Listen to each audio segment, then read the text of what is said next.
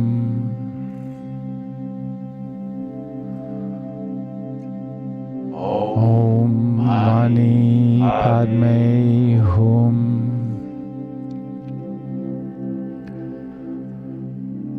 Om Mani Padme Hum.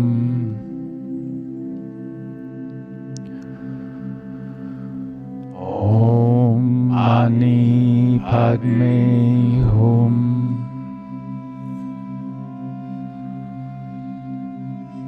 Om Mani Padme Hum.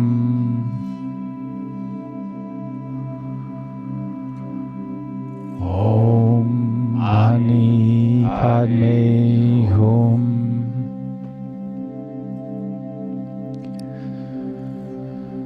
Om Mani Padme Hum.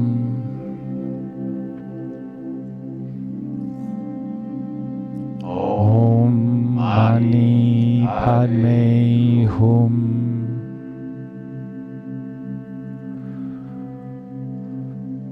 Om Mani Padme Hum.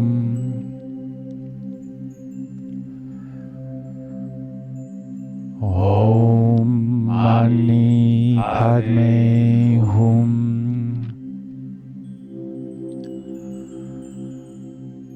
Om Mani Padme Hum.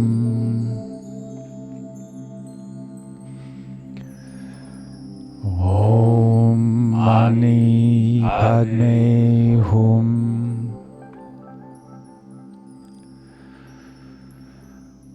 Om Mani Padme Hum.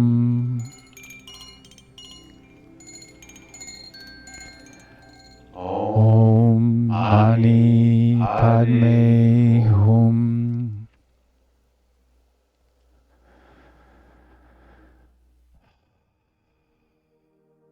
And a breath in for Aum.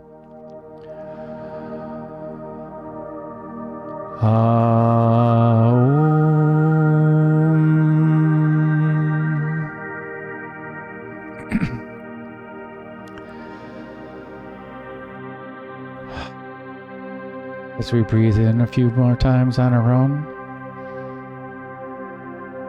here is our gentle reminder that we are switching the chant to Om Hung, the wisdom in the emptiness that we are.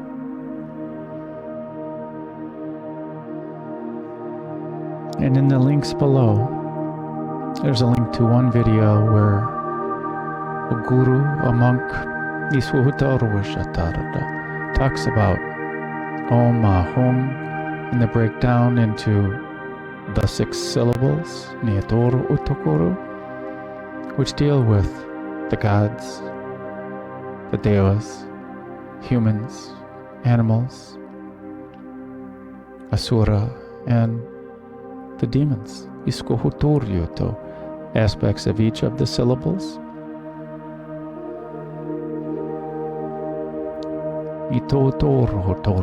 If you wish, for deeper meaning into Om Hung. And we will start off with one Aying.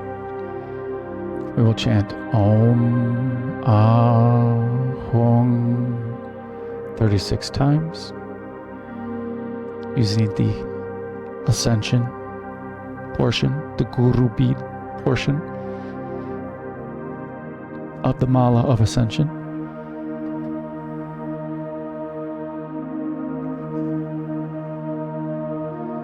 The Goshi chime at the end will let us know when we're on the last one. And we will close out with one Aying.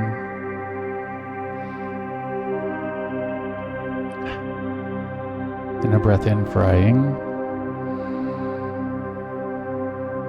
Aying.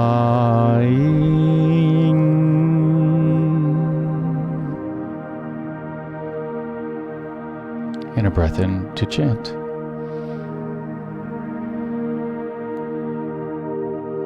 Om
And a breath in for Aing.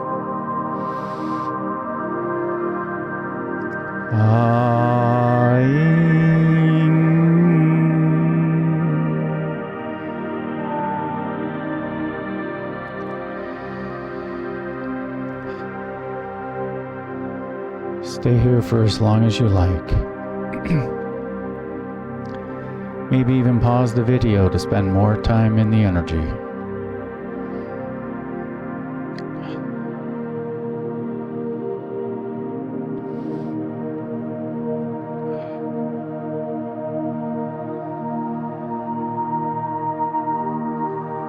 And when you are ready,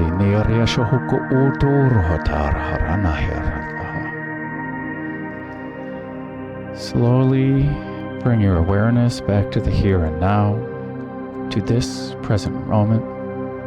Begin to feel the room around you or the space around you. Maybe invite in some gentle movements. Maybe wiggle your fingers and toes. Maybe reposition yourself.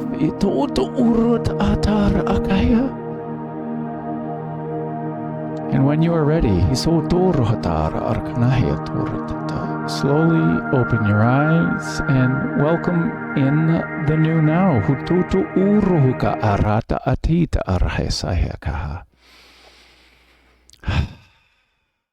Thank you, my friends, for sharing in my highest bliss. Congratulations, my friends.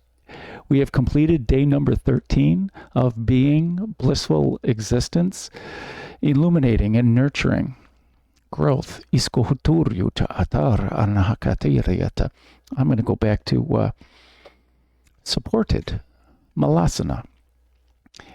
Is my hips would like that.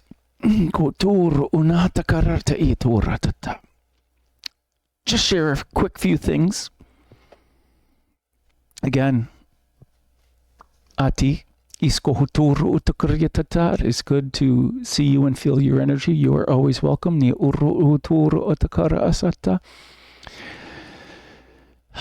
you for the confirmation that you're watching and participating in chanting and investing in yourself. So many things. I chuckled during Manipura when you came in and gave the gentle reminder we don't need to count. So,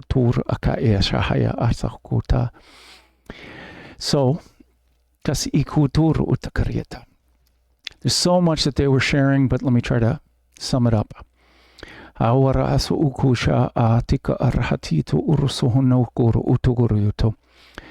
of all, I apologize for any contrast as I'm closing out my cycle of St. Pete. Now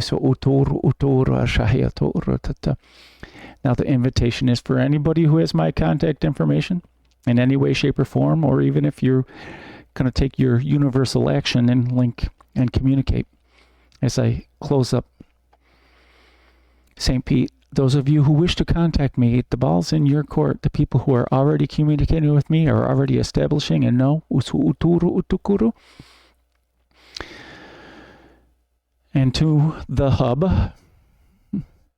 if you still give a shit, you have my contact information.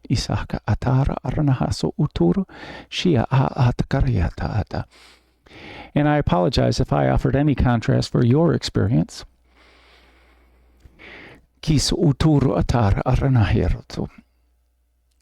What they're saying about this churning, this fight,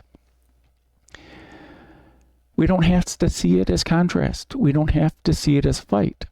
Seeing it as a fight, seeing it as contrast, seeing it as a need for a call to action.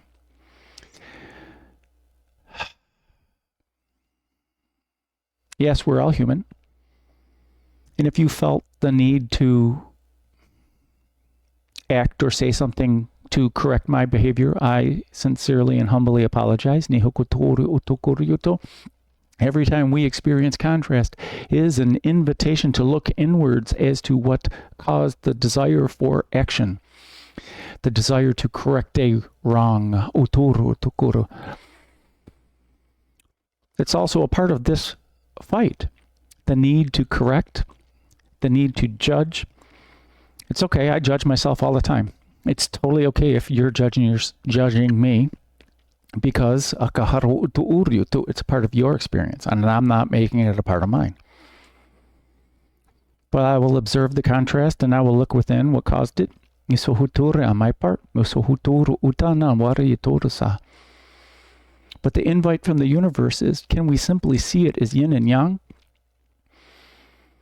Instead of light and dark, right and wrong. Instead of a fight, it's a balance. And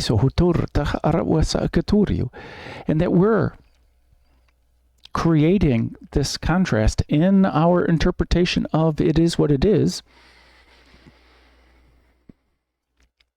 So it's all about us. What we observe is about us. What we say is about us. How we act is about us.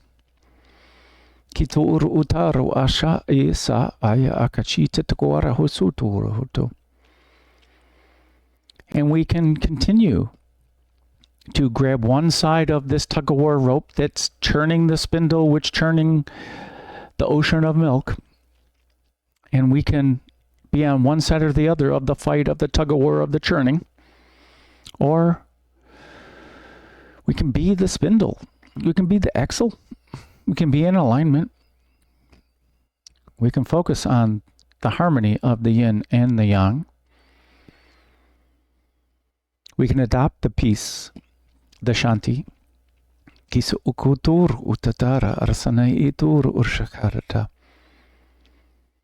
And embody all the aspects of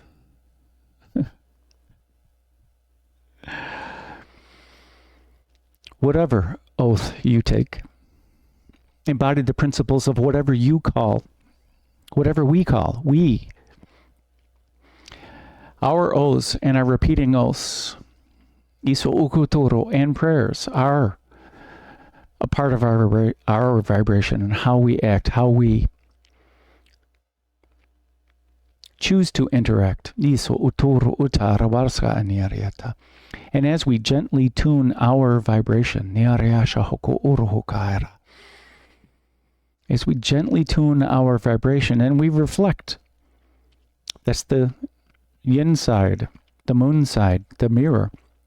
As we look in the mirror, because consciousness is always looking in the mirror with everything that it thinks and does. Non-judgmentally, accepting of everything.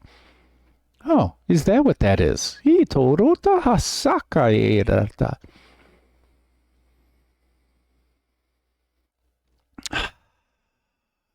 Isn't that why we practice? Isn't that why we meditate? So that we can reinforce it up here, in here, and in here. So that when we go out there off the mat, off of our block, off of our meditation, off of our chanting, that we're a better person, that we interact in better ways, more enhancing ways, encouraging, and even, dare I say, loving. So I thank you, my friends, for sharing in my highest bliss. And